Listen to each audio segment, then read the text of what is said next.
Alan Stratton from As Wood Turns. As regular viewers have seen, I've done a series on pieces that I've mimicked Max Brosi.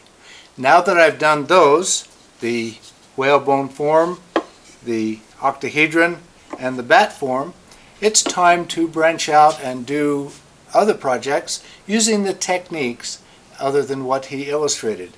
But this is pretty close to what he did. This one's also pretty close. This one, however, is different, but using the same techniques as the octahedron, but this is maybe a trihedron or a pentahedron, who knows? Or, I'm not sure this one will make it to a video, but I tried. But today, let's turn this derivation that it turns out looks a lot like a plumbing fitting, but yet, how did you turn that on a lathe? This freshly cut wood is crabapple pruned from a tree in my yard. The wet wood should make for easier turning. The whole branch is small enough to fit in my jaws without other preparation. However, after removing the bark, my first task is to prepare a better way to hold the wood. Of course, that is a tenon. Once I reverse the wood into the chuck, the wood is secure. I can finish rounding the branch, then measure the diameter of the cylinder of the wood. This is the octagon method for turning a sphere. It is easy enough that there is absolutely no excuse for not using it when turning anything close to a sphere.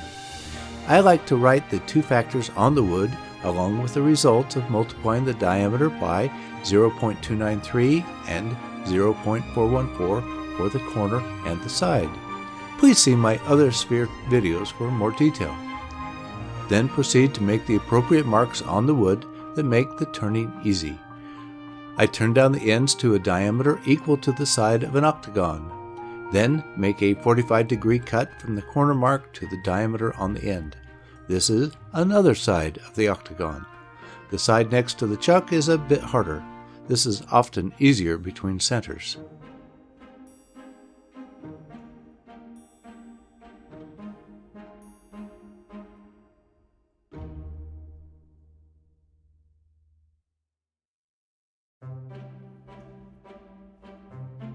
Then divide each side into half, and then half again as a prelude to cutting more flats. I need marks at 90 degrees on the equator line. Since my chuck has 4 jaws at 90 degrees, I'm using the gap between the jaws to indicate 90 degrees. Then make the marks across the equator line. Finally, round off all the corners. I will not proceed to make it a perfect sphere for this project. This is enough.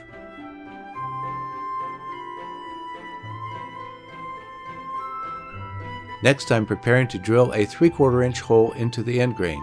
I want to go at least halfway through the sphere. With the first hole complete, I'm marking the compression size of my chuck on the end. Then cut a small tenon into the surface of the sphere. I'll need this for the other side. One way to mark the same dimension on the other side is to measure an equal distance from the equator line, then cut an equivalent small tenon. Now I can reverse the wood into the jaws again. Knock off the remaining first tenon before drilling the hole from this side like the other end.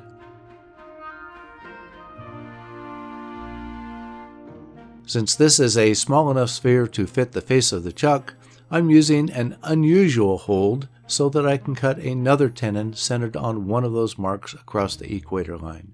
I have to figure out how to mark the desired diameter. This is a bit weird. While it is still held there, why not drill it?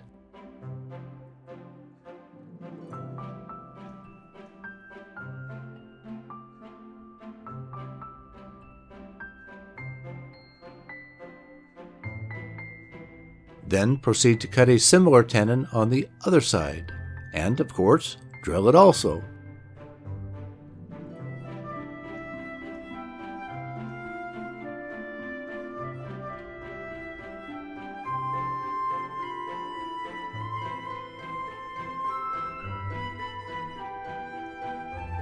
Another hole to drill. However, this time I can use the tenon I cut on the opposite side.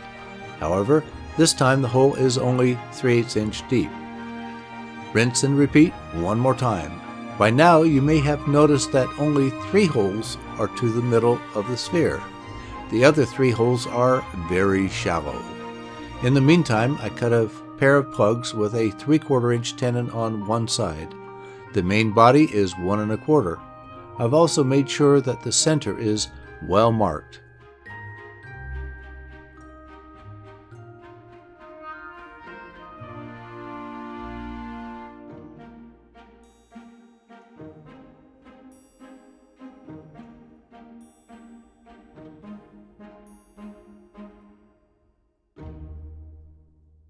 Now the tricky part. I've put my plugs in opposite holes. Then with a smaller spindle gouge, I want to cut back the sphere to a diameter equal to my plug toward the center. It is best not to get too aggressive here. I don't try to make the entire cut at once. I'd rather sneak up. I will repeat this for each hole, working from the right side to the middle. While I could cut from both sides, I find it easier to cut only from the right side. I'm right-handed after all. It is easy to change the mount. After cutting for each hole, I make another set of cuts to get yet a little closer to the neighboring tenon, but without cutting too far.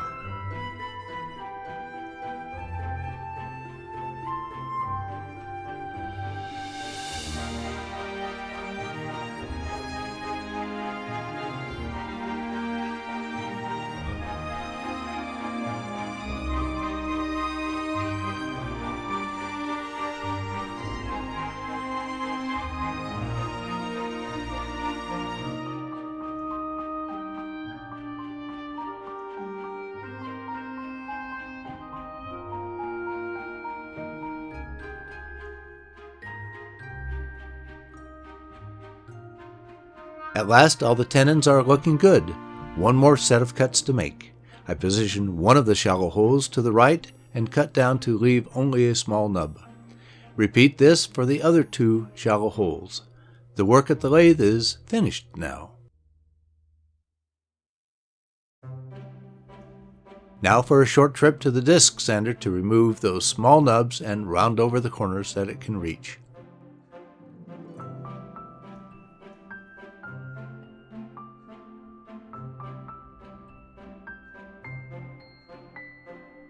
The next day, I'm using a carving burr to remove the remaining sharp corners.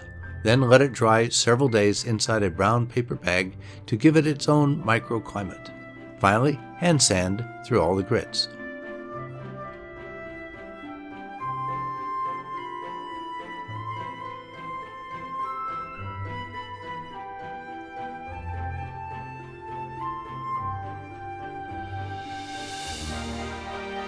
Finally, a quick bath in walnut oil for a finish, and my handmade plumbing fitting is finished.